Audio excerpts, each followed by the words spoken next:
El monte de Aparalaya está plagado de tesoros y de encantos, de mouras y mouros que aparecen y desaparecen, de piedras con pilas que se llenan y se vacían con la marea. A Pedra do Mediodía, que está hundida, son dos hijas del rey de Provenza. El mozo que les quiso hacer el favor de desencantarlas se asustó cuando se transformaron en dos serpientes enormes, y al decir «Válgame la Virgen del Pilar», dejó el trabajo a medio hacer.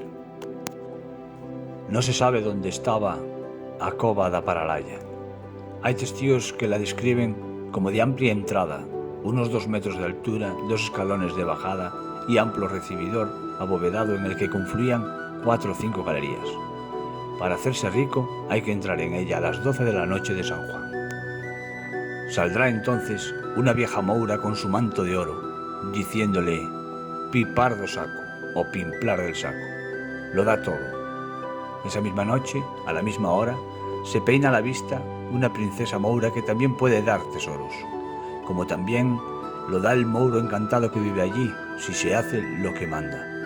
Hay que ir por la mañana temprano y llevar un saco. Él saldrá en figura de cobra y hay que meterlo en el saco.